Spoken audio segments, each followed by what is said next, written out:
10 months ago, we packed our bags and booked a one-way ticket from Canada to New Zealand. Since we arrived, we spent our first 6 months exploring the South Island, visiting iconic spots like Milford Sound, Roy's Peak, the Catlins, and Queenstown, before moving to the North Island, where we are now living in the beautiful Bay of Plenty, exploring the geothermal wonders and gorgeous beaches that the country has to offer. In this video, we're exploring the gold mining town of Waihi and the coastal town of Waihi Beach. So, let's go.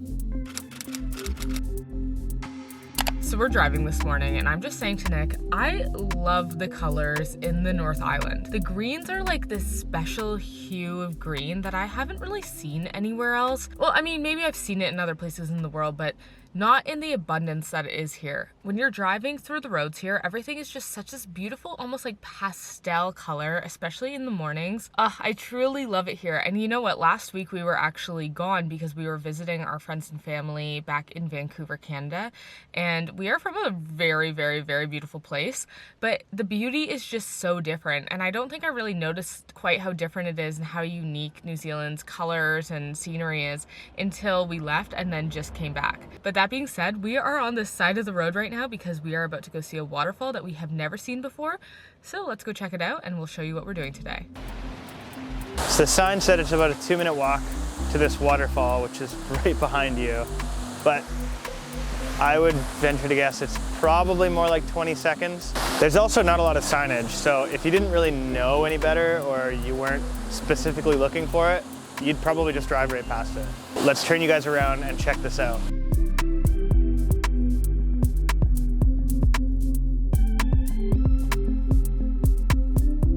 I don't know if it's just because it's morning or the lack of signage, but there's literally nobody here. We have this place all to ourselves.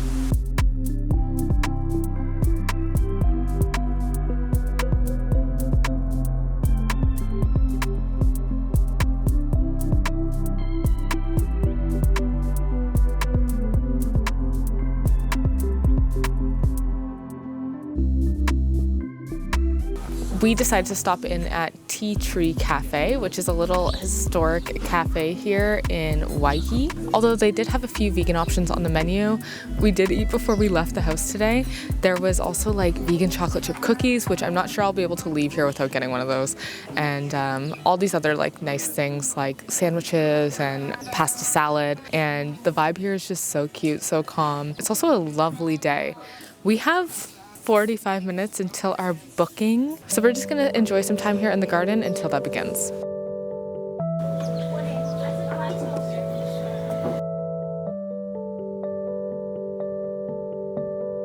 I honestly love these little towns because look, there's no one on the road. We're about to go to a lookout and we're the only ones there. So Waihi was one of the most prominent gold mining towns in the North Island in New Zealand. And so there's a lot to do here in terms of seeing like old gold mines. There's a museum and there's the Goldfields Railway as well, which we're actually going to be taking in about 20 minutes. But just as we were driving to the Goldfields Railway, we decided to park on the side of the road here and we're walking up this hill to take us to a mining lookout area. So it's really cool because when we were traveling a lot through the South Island, we went to quite a few gold mining towns and we haven't really experienced much of that in the North Island. What's this all about, hon? A fleet of 15 of these dump trucks can haul up to 50,000 tons of material in one 11-hour shift. Whoa. This is crazy.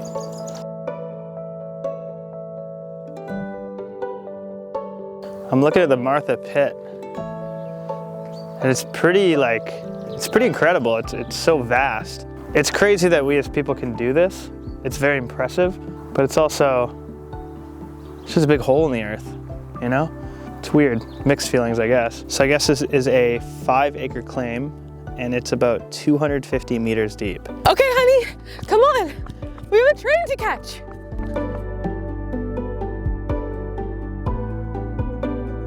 We just got to the Goldfields parking lot and it's actually cool because this here too is a campground. So you can actually stay at this railway track for $10 a night without hookups or $15 with hookups. It's pretty good. So we made it on time.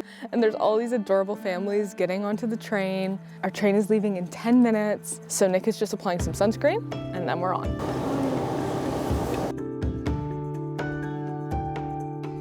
Yay, thank you. So cute. We will.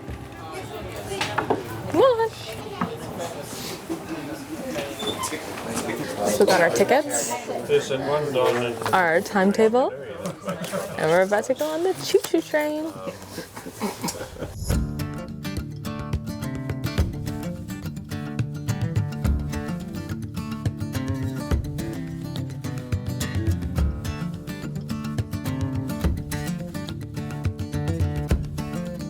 So the train doesn't go all that fast, which is actually kind of nice. It's like, how should I say? It's a very chill ride for sure. Oh, look at that.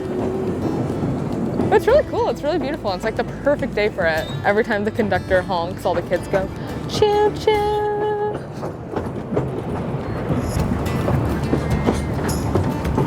I'm my own cow. This train is now a heritage train for tourists and families. But at one point, this train actually used to run from Auckland all the way down to Te Puke and stopped here in Waihi, which was one of the most popular spots because of the Martha Mine. Because of that Martha Mine, Waihi used to actually be one of the most populous cities outside of Auckland, in the Auckland area. It was actually bigger than Hamilton at one point, which if you're familiar with towns here in the North Island, then you know that Hamilton is, I think, the biggest city outside of Auckland.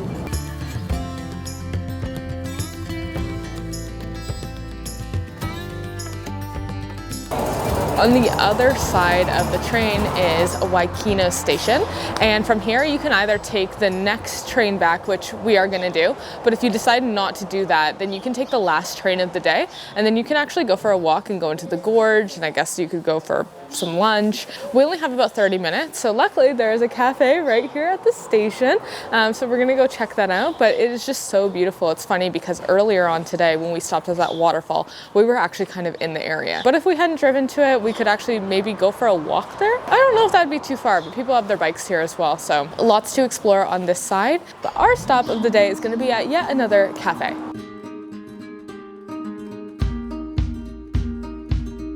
So we ordered a corn fritter. This is like sweet chili sauce on the side, and then sour cream for Nick. And this cute little cafe with all these historical artifacts and facts about the train.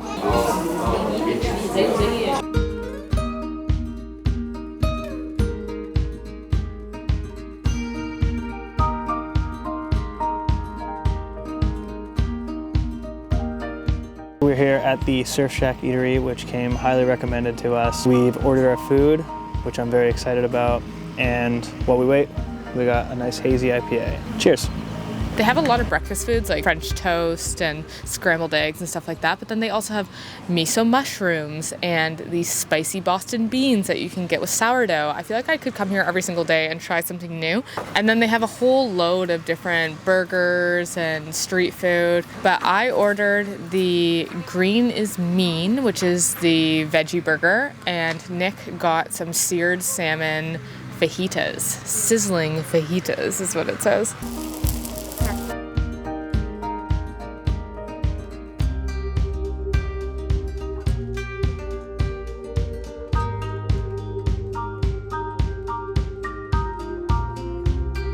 The actual town of Waihi Beach is so cute too. There's all these little bars and a few cafes, a few little shops.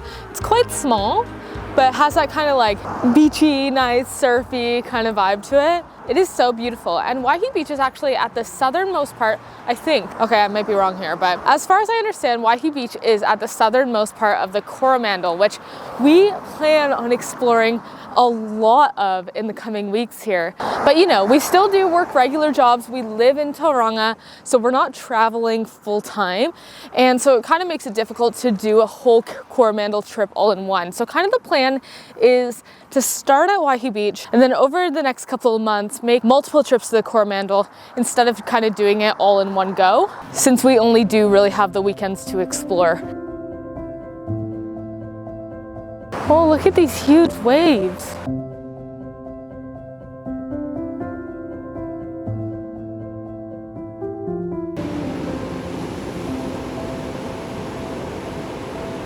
And of course, the actual beach is gorgeous too.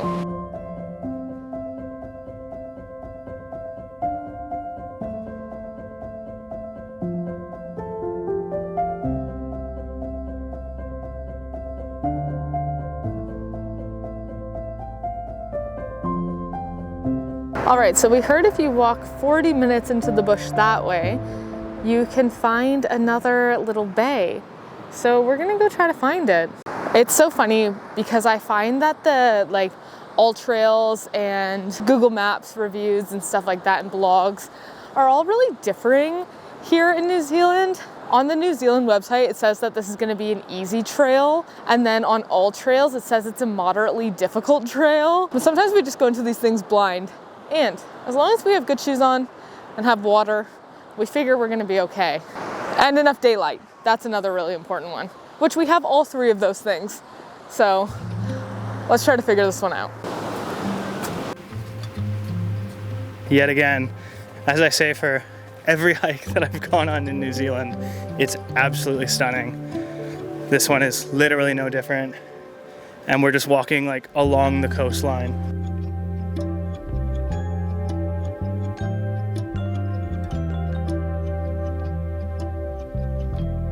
I'm not sure if there was a rainfall the other night because we have actually been out of town for the past few weeks, but it's really mucky on this trail, very mucky. So I'm happy to have my hiking boots. Well, I think it's safe to say we found it.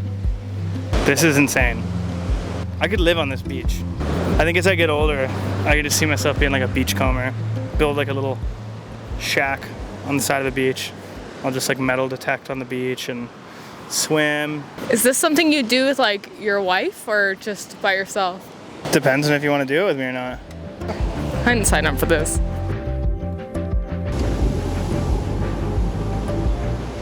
So about 45 minutes into the bush, you go for a little walk on the cliff edge, and you end up at this stunning, secluded beach.